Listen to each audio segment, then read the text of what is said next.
Okay, so I'm going to be explaining my presentation. So I'm going to be sharing my screen.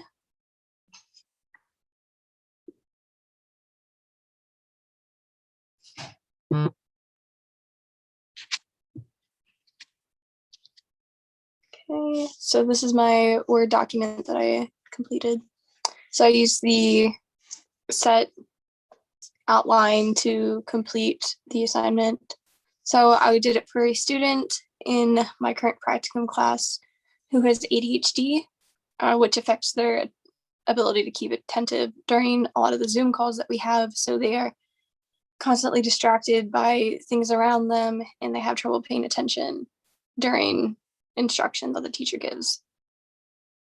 So they also have difficulty keeping their materials organized, and they have trouble engaging when directly and called on by the teacher during the Zoom call. So the student would benefit from having an AT device, which promotes independence and self-regulation of their time. So looking at the environment, so the child participates in a Zoom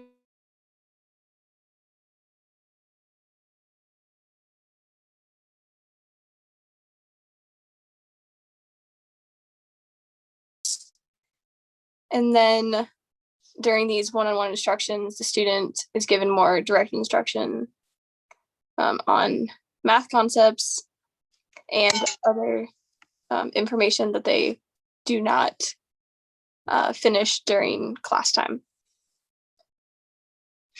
So looking at tasks, we specifically are looking at math skills and attention skills.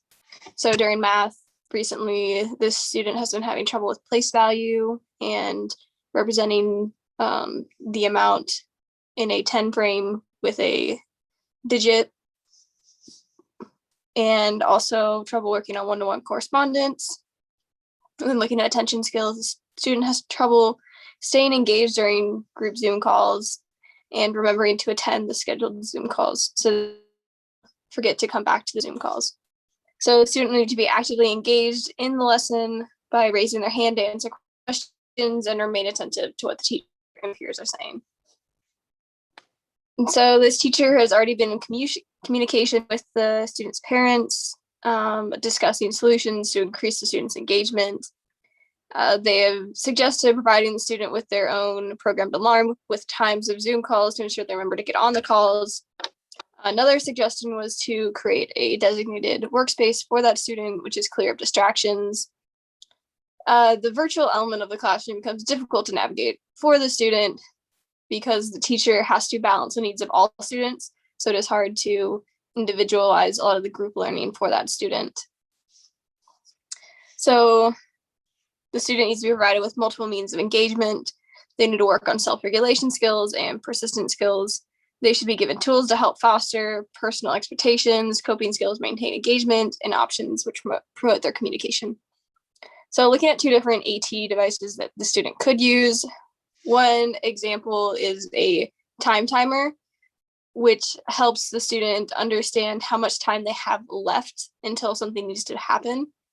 So this timer could be sat at their workspace so they can tell how much time they have left until they need to be on a Zoom call or when they need to get onto that Zoom call.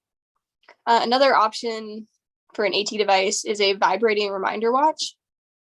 So this watch could help the child remain attentive throughout a lesson. It will send them a vibration every few minutes to remind them to pay attention, and it can also be programmed with specific times that it goes off, so the student will know that they need to be on a Zoom call during that time. Research supports both of these devices, but overall, probably the best fit for this child would be the vibrating watch because it is highly portable and it can be on them at all times. It'll provide them constant reminders to get their focus realigned to the instruction and will just overall help them become more independent with their self-regulation. So the particular lesson that I'm working on that I based this on was like place value with 10 frames. So objectives for all students: Students will be able to accurately count the number represented from a 10 frame using one-to-one correspondence and cardinality. And students will be able to add two numbers together, a 10 and a single digit number. So specific to this student using the AT device, the student will be able to maintain focus during the lesson using a vibrating watch, which will remind them to redirect their attention back to the lesson. And then the student will provide at least one answer to a question posed during the lesson. So I've also provided the standards that follow this.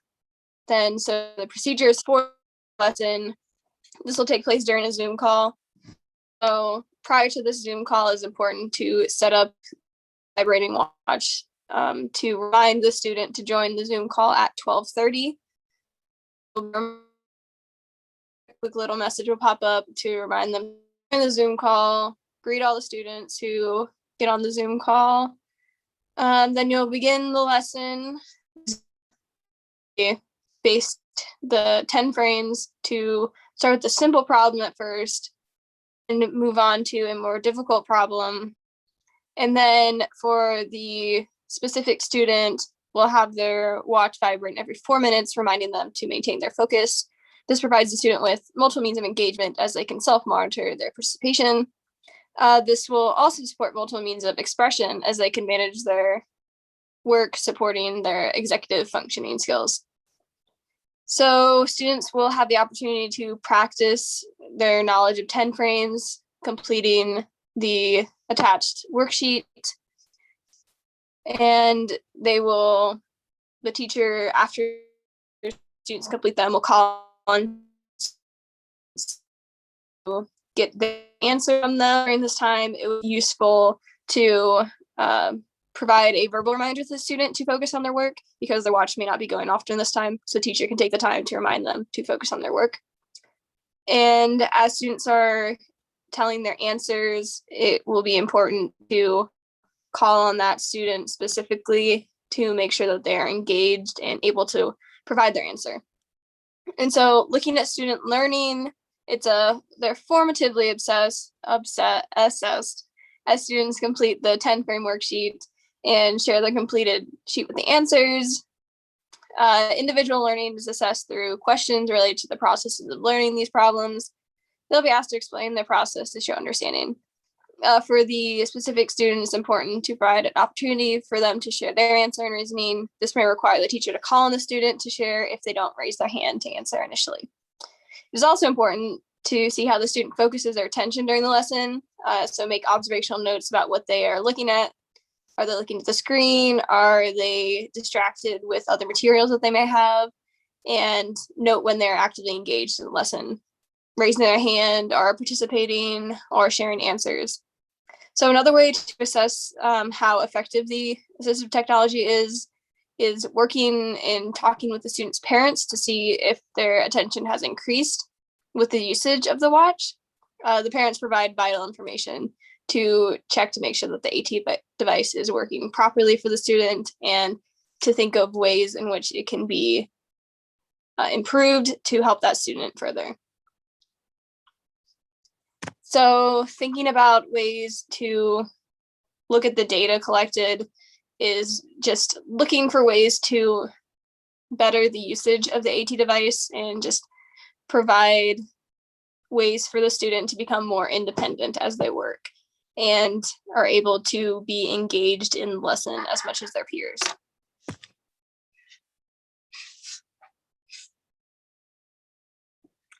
And that should be it of my presentation. So